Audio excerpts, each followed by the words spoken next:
Karaniwan na sa atin yung kwentong pagpag sa 7-Eleven, kaya may mga nakikitang multo roon. Nakakita na rin ako ng multo pero hindi sa 7-Eleven. Sa halip ay sa McDonald's. Ako nga pala si Maybelline. Dati po akong working student sa McDo pero hindi ko nasasabihin kung anong branch. 2 buwan pa lang akong nagtatrabaho roon nang makaranas ako ng katatakutan. Isa sa mga manager namin doon ay si Ma'am Raquel. Mababait naman lahat ng managers namin. Pero si Ma'am Raquel talaga yung madaling makapalagayang loob. Lagi siyang may baon na jokes at nakikipagkwentuhan ng kung ano-ano sa mga crew. Isang araw ay duty ako ng opening. Sarado pa ang store para sa customers pero may tao na sa loob.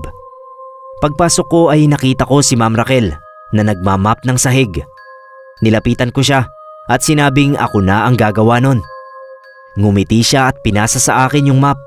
Sabay akyat na niya sa taas kung saan naroon yung office. Tinapos ko lang yung pagmamap bago umakyat na rin at nilagay sa cabinet yung map. Nakita ko na nag-uumpukan yung mga katrabaho ko, pati yung isa naming manager, si Sir Chase. Tinawag nila ako pero hindi kaagad ako lumapit dahil naiihi pa ako. May sinasabi sila na hindi ko maintindihan kasi sabi ako ng sabi ng wait lang. Pagkatapos kong makaihi ay lumapit na ako sa kanila at nagtanong kung ano ang meron at ang aga-aga ay nagchichismisan sila. Tanong kaagad nila sa akin kung nagbukas na raw ba ako ng GC dahil parang wala akong alam. Pinakita sa akin ng isa kong katrabaho ang cellphone niya na naka-open ng group chat. Nakita ko roon ang usapan na hindi makakapasok si Ma'am Raquel dahil naaksidente siya habang papunta sa trabaho ng umagang yon. Dead on arrival si Ma'am at yun ang topic ng chismisan. Nanginig yung mga kamay ko kasi nakita ko pa si Ma'am na nagmamap sa baba.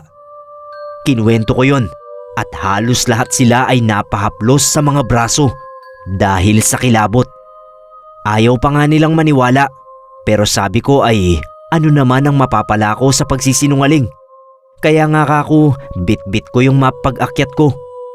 Nalate kami ng kalahating oras sa pag-o-open ng store dahil nagdasal pa kami at ipinagtirik ng kandila si Ma'am Raquel.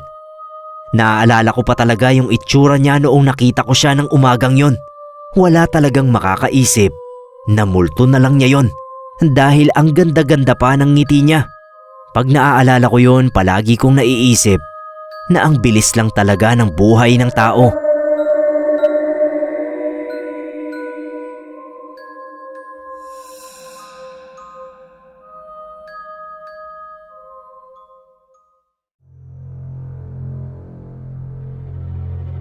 Good evening po. Salvador na lang ang ipangalan nyo sa akin. Gusto ko lang din po sanang mag-share ng nakakatakot kong experience. 2009 pa po ito nangyari pero hindi ko pa rin nakakalimutan hanggang ngayon. Medyo weird at creepy na experience para sa amin ng ate Vanji ko. Galante ang ate Vanji ko. Nanlilibre lagi tuwing sweldo. Noong mga time na ito ay wala pa akong trabaho kaya naman si ate Vanji ang madalas naman libre. 5 months na siyang buntis nung time na yon. Madalas ko ring samahan si ate sa mga lakad dahil nasa ibang bansa ang asawa niya. Nagpasya kaming kumain noon sa McDo. Sa labas pa lang ng McDo, napansin na agad namin ni ate ang isang matandang babae na nakasuot ng itim. Hanggang bewang yung buhok niya. Matalim tumingin yung mga mata at kapansin-pansin ang talas ng mga kuko. Pagpasok namin sa pinto ng fast food ay sumunod sa amin yung matanda. Bagay yon na hindi namin binigyan ng mali siya. Pumila kami ni ate. Si ate ang pinauna ko dahil siya ang magbabayad ng order namin. Nung sumunod sa akin yung matanda ay doon na ako nakaramdam ng kakaiba.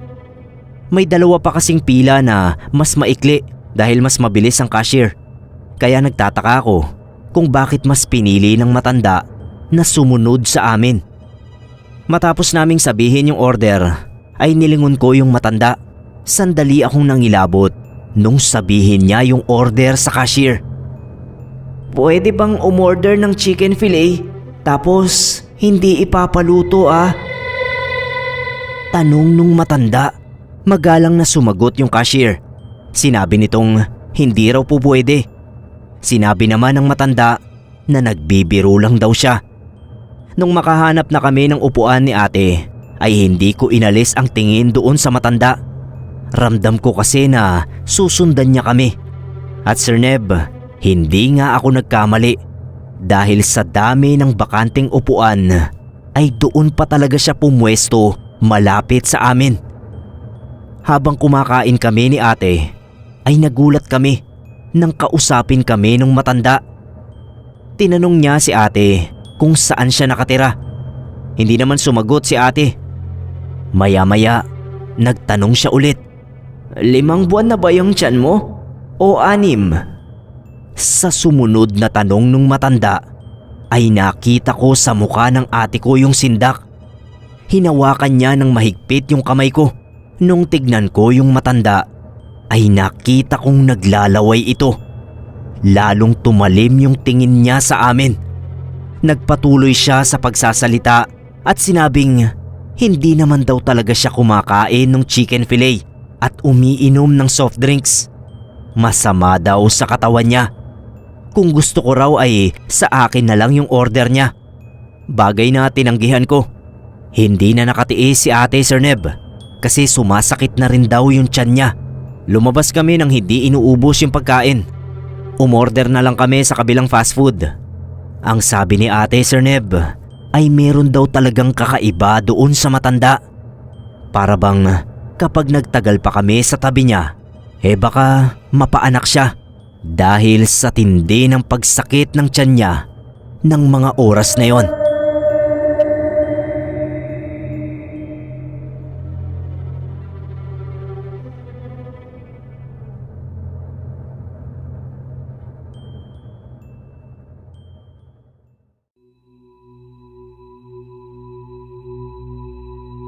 Hi mga kapasta, ako po si Joel. Bale itong kwento ko nangyari noong 2015. Katatanggap ko lang noon sa trabaho at bilang celebration na rin, nagkayayaang mag-inuman.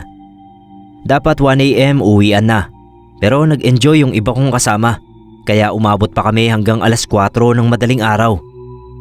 Bago umuwi, sabi nung isa naming kasama, magkape raw muna kami, pampatanggal ng tama. Kaso nga lang, wala nang bukas na coffee shop. Kaya nung may madaanan kaming McDo, nagkasundo kami na doon na lang magkape. Pagpasok namin, nakapagtataka Sir Neb. Kasi may mga tao ng ganoong oras na madaling araw. Halos 4 na mesa ang occupied. Pero naisip ko na lang, baka mga nagtatrabaho ng night shift. Umorder kami ng kape tsaka ng burger. Sinamahan na rin namin ng ilang fries.